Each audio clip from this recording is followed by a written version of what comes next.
Sampling है क्या? Sampling का मतलब ये है कि पॉपुलेशन में से कुछ इंडिविजुअल को लेना for the study purpose. Sociology में सैम्पलिंग हो रही है।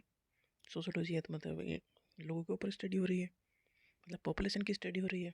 तो सैम्पलिंग में पॉपुलेशन की स्टडी की जाती है, वहाँ से इंडिविजुअल या लोगों को लेकर उनके ऊपर स्टडी की जाती है और वो स्टडी पूरी पॉपुलेशन के लिए अप्लाई होती है।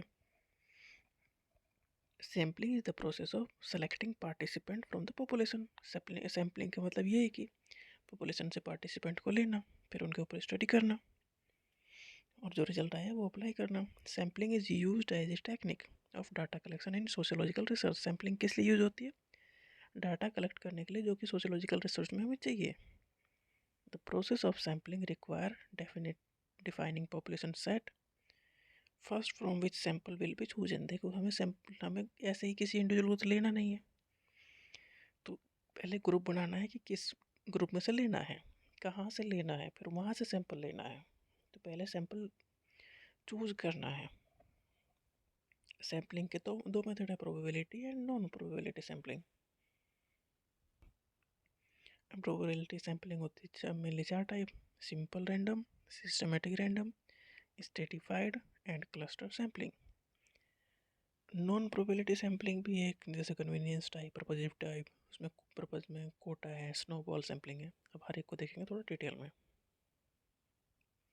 प्रोबेबिलिटी सैम्पलिंग की फर्स्ट टाइप है सिंपल रैंडम सैम्पलिंग। इसमें सैंपल रैंडमली कलेक्ट कर लिया जाता है, मतलब पॉपुलेशन में से इंडिविजुअल को रैंडमली ले लिया जाता है।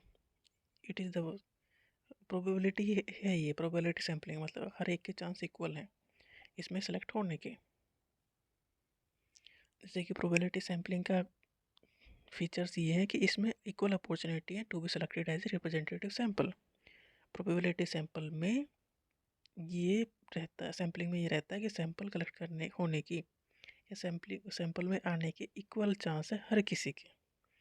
Equal opportunity to be selected as a representative sample, equal opportunity हर एक के पास। सिलेक्शन इसमें रैंडमली होगा, कोई भी आ सकता है। It is useful when population is diverse. Different type के लोग हैं तब ये यूजफुल है। The research is conclusive in nature, मतलब रिजल्ट ओरिएंटेड रिसर्च है प्रोबेबिलिटी सैम्पलिंग में। It take long time to conduct, time तो लगेगा। ऑब्जेक्टिव मेथड होगा, मतलब पर्टिकुलर के ऊपर अप्लाई होगा। नॉन प्रोबेबिलिटी सैम्पलिंग में इक्वल चांस नहीं है हर किसी के सिलेक्ट होने के। Don't get an equal opportunity to be selected as a representative sample. ये सैम्पलिंग में कर क्या रहे हैं, एक पॉपुलेशन को रिप्रेजेंट करने के लिए हम सैंपल ले रहे हैं, मतलब इंडिविजुअल ले रहे हैं जो पूरे पॉपुलेशन को रिप्रेजेंट करेंगे। तो प्रोबेबिलिटी सैम्पलिंग में तो इक्वल चांस है हर किसी के, बट नॉन प्रोबेबिलिटी सैम्पलिंग में इक्वल चांस नहीं है। ये सबसे बड़ा डिफरेंस है। Don't get an equal opportunity to selected as representative sample. Selection arbitrary होगा, अपनी मर्जी से थोड़ा इधर उधर हो सकता है। It is useful when the population है सिमिलर ट्रेट, एक जैसी पॉपुलेशन है तो ये अप्लाई हो जाएगा। द रिसर्च इज एक्सप्लोरेटरी, मतलब इसमें तो एक्सप्लोर करना है बहुत सारी चीज़ें, ये कंक्लूसिव नहीं है, ये फैलाने वाला है, वो समेटने वाला है। तो नॉन प्रोबेबिलिटी सैम्पलिंग एक्सप्लोर करने वाला है। ये क्विक प्रोसेस होगा, सब्जेक्टिव मेथड होगा। प्रोबेबिलिटी सैम्पलिंग की फर्स्ट टाइप है simple random sampling. It is the simplest form of sampling with highest degree of randomness. Simple random sampling सबसे सिंपल फॉर्म है सैम्पलिंग की, प्रोबेबिलिटी टाइप की है ये सैम्पलिंग। इसमें रैंडमनेस है, मतलब कोई भी सिलेक्ट हो सकता है, हर किसी का इक्वल चांस है सैम्पल पॉपुलेशन में आने के।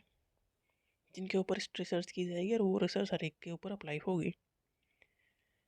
In simple random sampling a subset of a statistical population in which each member of the subset has an equal opportunity to be being chosen। हर एक के पास इक्वल अपॉर्चुनिटी है choose होने की। And is meant to be unbiased representation। तो group इसमें बायस तो होना नहीं है क्योंकि हर एक का चांस है, तो बायस्ड इसमें कुछ है ही नहीं।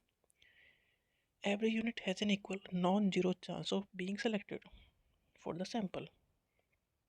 हर एक के इक्वल चांस है, जैसे कि लॉटरी मेथड में किसी की भी लॉटरी निकल सकती है, उस तरह से ही है सिंपल रैंडम सैम्पलिंग। इस मेथड के सिंपल रैंडम सैम्पलिंग के एडवांटेज है कि अनबायस्ड रिप्रेजेंटेशन है ऑफ इंटायर पॉपुलेशन। सैम्पलिंग हो रही है, पूरी पॉपुलेशन को रिप्रेजेंट कर रही है, तो इसमें बायसनेस नहीं है, मतलब झुकाव किसी एक की साइड नहीं है, सब बराबर है। This method is easy for implementation. आसान है ये मेथड अप्लाई करना, क्योंकि इसमें जल्दी दिमाग नहीं लगाना है उस तरह से। बायस्ड सबसे कम होगा। डिसएडवांटेज इस मेथड के हैं, in large population it can be impractical. देखो बड़ी पॉपुलेशन आती है, इम्प्रैक्टिकल हो सकता है। एंड रिसोर्स इंटेंसिव हो सकता है, मतलब रिसोर्स में लग सकते हैं। इफ पॉपुलेशन इज डाइवर्स, अगर पॉपुलेशन डाइवर्स है तो सिंपल रैंडम सैम्पलिंग में not ensure representation of all सब ग्रुप। तो सारे सब ग्रुप को ये रिप्रेजेंट कर देगी, ये इंश्योर नहीं करती ये सैम्पलिंग। मतलब अगर पॉपुलेशन कई टाइप की है और हमने रैंडमली वहाँ से सेलेक्ट कर ली, तो ये मुश्किल है कि पूरी पॉपुलेशन को रिप्रेजेंट करने वाले सैंपल हमने कलेक्ट किए हों।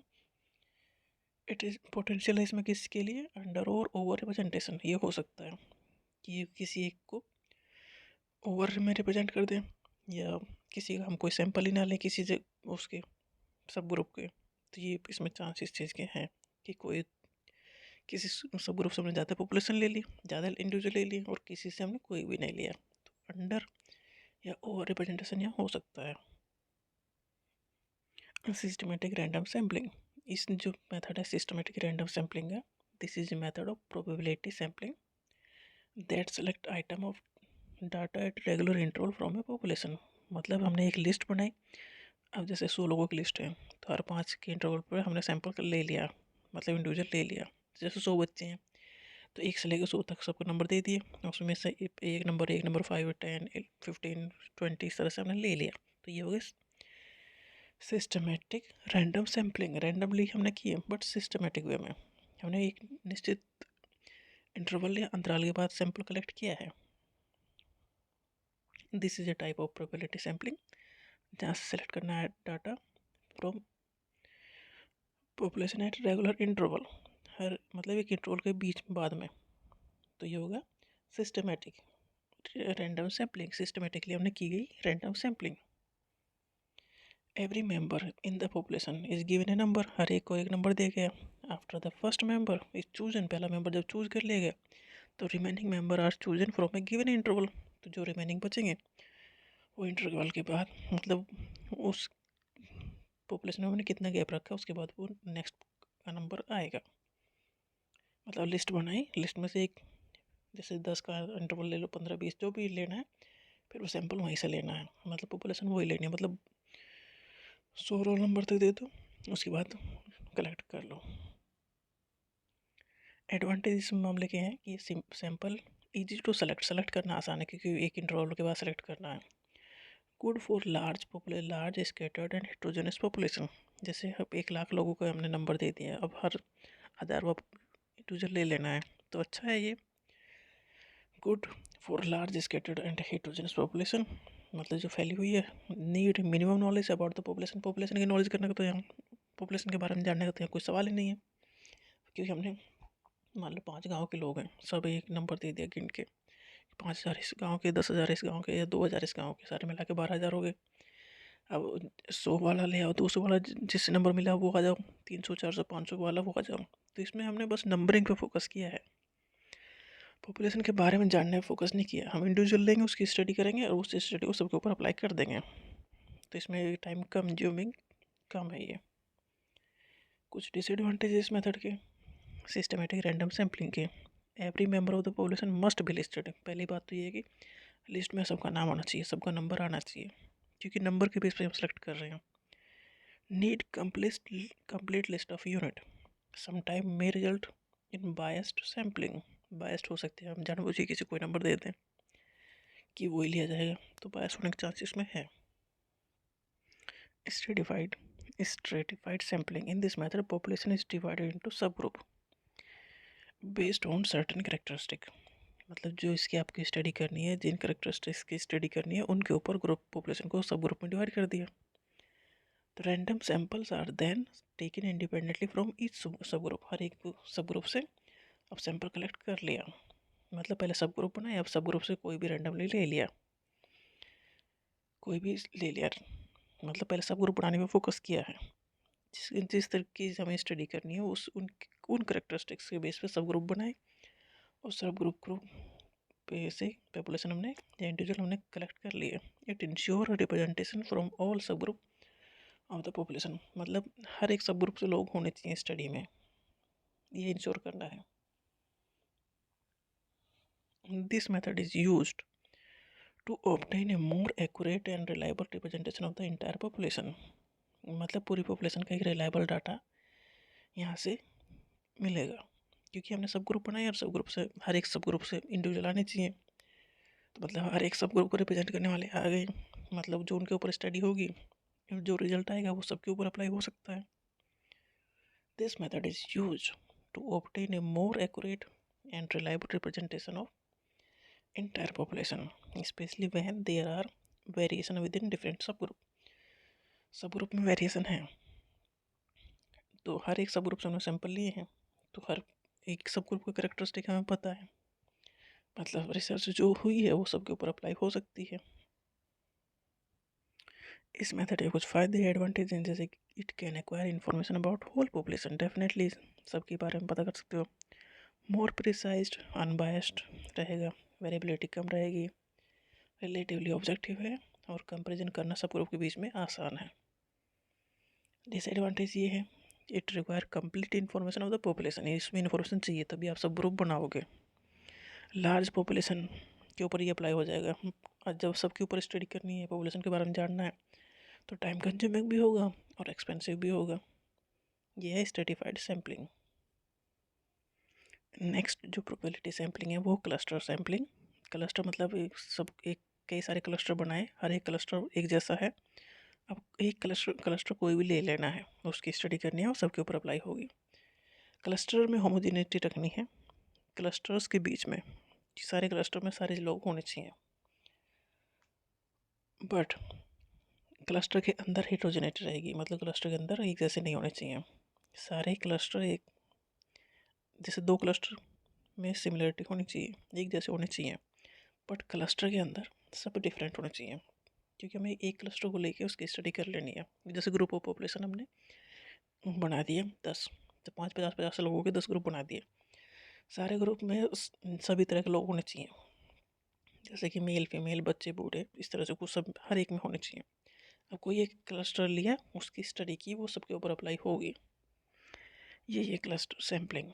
इन this method population is divided into clusters and entire cluster are randomly selected for inclusion in the sample. Cluster बनाए, उसकी स्टडी की, और वो स्टडी सबके ऊपर अप्लाई होगी। मतलब हमने ग्रुप बनाए, जब मान लो 10 ग्रुप बनाए, उसमें से किसी एक की स्टडी कर ली, तो वो 10 ग्रुप के ऊपर अप्लाई होगी, क्योंकि सारे ग्रुप एक जैसे हैं। मतलब जैसे कि पॉपुलेशन में मेल फीमेल ओल्ड एज और बच्चे सब हैं, तो हर एक ग्रुप में मेल भी रखे, फीमेल भी रखे, ओल्ड एज वाले लोग भी रखे, बच्चे भी रखे, हर ग्रुप में ये सब है। तब कोई भी ग्रुप स्टडी कर लो, सबकी स्टडी हो जाएगी। इन this method population is divided into clusters and the entire cluster are randomly selected। कोई भी क्लस्टर ले लिया, उसके ऊपर स्टडी कर ली। Cluster sampling is a method of probability sampling that is often use to study large population. Large population के लिए ये मेथड है, particularly those that are widely geographical disperse. जैसे कुछ एरिया ऐसे होते हैं जहाँ पर लोग अलग अलग बहुत दूर दूर रहते हैं, तो वहाँ एक फैमिली की स्टडी करेंगे तो आसपास के सारी फैमिली की स्टडी हो जाएगी, क्योंकि एक फैमिली में सभी तरह के लोग होते हैं, बड़े बूढ़े बच्चे एडल्ट, तो उस एरिया की सबकी स्टडी हो जाएगी। वो सब ग्रुप के बीच में हेट्रोजेनिटी रहेगी, सब ग्रुप के अंदर विद इन अंदर, मतलब एक फैमिली में तरह सभी तरह के लोग हैं, छोटे भी बड़े भी हैं और बहुत बड़े भी हैं, बट हर एक फैमिली में ऐसे ही हैं, तो फैमिलीज़ के बीच में होमोजेनिटी रहेगी। तो सब ग्रुप के बीच दो सब ग्रुप एक जैसे रहेंगे, बट सब ग्रुप के अंदर हेट्रोजेनिटी रहेगी, क्योंकि बच्चे भी हैं, बड़े भी हैं और बूढ़े भी हैं, हर फैमिली में ऐसा है। तो ये तो होमोजेनिटी दो फैमिलीज़ के बीच में हो गई, और फैमिली के अंदर हो गई हेट्रोजेनिटी। इस तरह से क्लस्टर सैम्पलिंग। इसका एडवांटेज ये है कि इसमें रिसोर्सेज कम चाहिए। Cluster sampling can be taken from multiple areas. Disadvantage है कि it is easy to create biased data, मतलब आपने अपनी पसंद की फैमिली सेलेक्ट कर ली, तो बायस्ड होने के चांस है। सैम्पलिंग एरर के भी चांस हैं। It requires size equality to be effective. Cluster बनाने फोकस इसमें ज़्यादा करना पड़ेगा। नेक्स्ट है नॉन प्रोबेबिलिटी सैम्पलिंग। मतलब इसमें प्रोबेबिलिटी नहीं है कि हर एक के चांस इक्वल हों। इन this method, in this type of sampling, not all population members are have an equal chance of participating in the study. Unlike probability में हर एक की equal chance है, but non-probability में equal chance नहीं है. This is a method of selecting unit from a population using a subjective method. अपनी choice के ऊपर select कर ले जाता है, इसलिए ये method उससे fast होगा, easy होगा, inexpensive होगा, क्योंकि डाटा कलेक्ट करने पे यहाँ पे ज़्यादा वो नहीं है, ज़्यादा मेहनत नहीं लग रही है. नॉन प्रोबेबिलिटी सैम्पलिंग की फर्स्ट टाइप है कन्वीनियंस सैम्पलिंग, मतलब जो कन्वीनियंटली अवेलेबल हो उसे ले लो और उसकी स्टडी कर लो. Samples are selected from the population only because they are conveniently available to the researcher. जो रिसर्चर है जिसे स्टडी करनी है उसके पास, उसने आसानी से किसी को ले लिया, उसके ऊपर स्टडी कर ली. ये है कन्वीनियंस सैम्पलिंग. एडवांटेज तो ये है कि कॉस्ट कम लगनी है, ईजी मेथड है. बट डिसएडवांटेज ये है कि जो स्टडी उसके ऊपर की गई है वो हर किसी के ऊपर अप्लाई होना मुश्किल है. इसमें बायस्ड होने के चांस है, क्योंकि रिसर्चर ने अपनी अपनी पसंद से सैंपल कलेक्ट किया है, तो बायस होके कर सकता है आसानी से. इसमें high level of sampling error हो सकते हैं.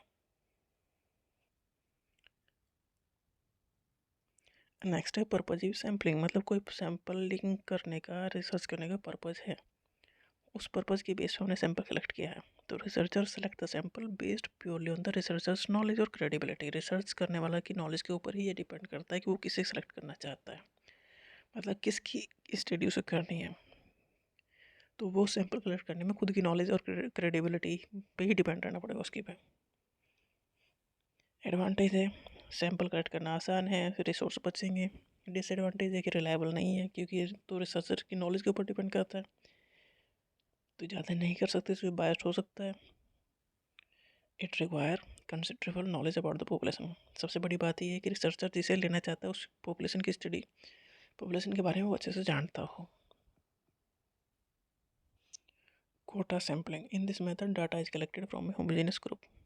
मतलब कोटा बना दिए गए हैं. अब जैसे कि 25% मेल लेने, 25% फीमेल लेनी है, 25% बच्चों में से और 25% लेने ओल्ड एज पीपल में से. तो कोटा हर एक का 25% है. तो 100 मेंबर्स का ही ग्रुप बना लिया है. 100 फीमेल है, 100 मेल है, 100 बच्चे हैं, 100 ओल्ड एज के पीपल हैं, तो 5-5 वहाँ से ले लिए हैं. तो कोटा कर दिया गया हर एक का, कि हर ग्रुप से, जैसे कि 100 बच्चों में से 5 बच्चे ले लिए, 100 फीमेल में से 5 फीमेल ले ली, इस तरह से. तो कोटा है ये. इन this method data is collected from homogeneous group. जो बच्चे हैं वो तो होमोजेनियस ग्रुप हो गया, तो वहाँ से सैंपल ले लिया. इस तरह से फीमेल है, होमोजेनियस ग्रुप हो, सारी फीमेल है, तो वहाँ से 5 लोग ले लिए कोई भी. इस तरह से ऐसे ही मेल में से ले लिए, तो कोटा दिए गए हर एक को. उस कोटा के बेस पे उतने ही लोग वहाँ से ले लिए स्टडी करने के लिए. Sampling is done until a specific number of unit और quota for various sub population have been selected. मतलब हमें इस ग्रुप से इतने लोग लेने हैं जब तक ये सैम्पलिंग होगी. Researcher select participant based on certain pre determined characteristic. Quota किस बेस पे दिया गया है, पहले से डिटरमाइंड कैरेक्टरिस्टिक्स के ऊपर. To ensure the sample reflect specific demographic और टारगेट ग्रुप पॉपुलेशन. मतलब हमें कोटा बनाने में फोकस करना है, फिर कोटा से उतने कोटा जो बनाया गया है फिर उतने ही सैंपल कलेक्ट करने हैं, इस पर ज़्यादा फोकस किया गया है. In this method researcher select people according to some fixed quota. कुछ फिक्स्ड कोटा के बेस पे एक सैंपल सेलेक्ट किया जाएगा. सैंपल मतलब इंडिविजुअल, क्योंकि यहाँ स्टडी हो रही पॉपुलेशन की, फिर उनके ऊपर स्टडी की जाएगी और जो रिसर्च का रिजल्ट आएगा वो पूरी पॉपुलेशन के लिए मान लिया जाएगा. इसके मेथड के एडवांटेज हैं कि ये इसमें कि जो सब ग्रुप हैं वो इंक्लूड होंगे सभी. कॉस्ट इफेक्टिव है, फ्लेक्सिबल है, इजी है कंपैरिजन करना.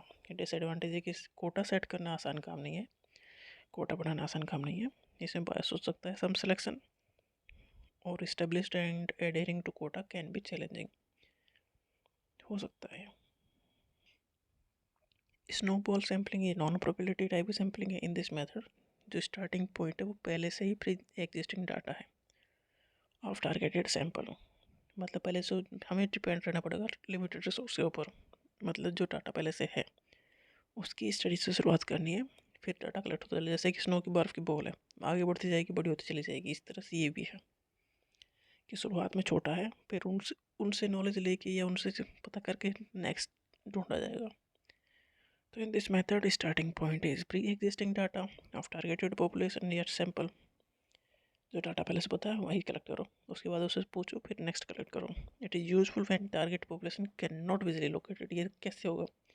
जिसके ऊपर स्टडी करनी है वो इजीली नहीं मिलते, तो पहले डाटा जो है उसी में ढूंढो।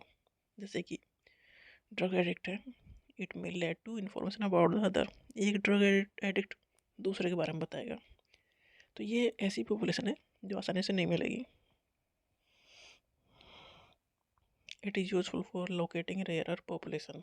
डेफिनेटली ये ऐसी पॉपुलेशन या ऐसे सैंपल हैं जो रेयरली अवेलेबल हैं, तो उन्हें ढूंढना पड़ेगा। इस पे फोकस हो रहा है क्वालिटेटिव रिसर्च पे, क्योंकि क्वांटिटी तो अवेलेबल होनी नहीं है। डिसएडवांटेज है कि इंडिपेंडेंटली नहीं हो सकता, not independent, and representativeness of the sample is not guaranteed. पूरे सैंपल को वो, पूरी पॉपुलेशन को वो सैंपल रिप्रेजेंट कर दें, ये आसान मुश्किल है ये काम। सैम्पलिंग हो रही है कि पूरी पॉपुलेशन की स्टडी करने के लिए, अब सबकी स्टडी तो नहीं कर सकते, तो सैम्पलिंग का मतलब ये है कि पूरी पॉपुलेशन से कुछ लोगों को लेके इनकी स्टडी कर लिया, अब उनका जो रिजल्ट आया वो पूरी पॉपुलेशन का मान लिया। तो जो 4 5 10 जो भी लोग हम लेंगे वो किस बेस पे लेंगे, ये इस टाइप के सैम्पलिंग के ऊपर डिपेंड करता है कि किस तरीके में स्टडी करनी है। तो सैम्पलिंग ये है कि एरिया की पॉपुलेशन जो बहुत ज़्यादा है उनके बारे में पता करना आसान है नहीं है, तो कुछ लोगों को के बारे में पता कर लिया, तो सबके बारे में वही मान लिया। यही है सैम्पलिंग।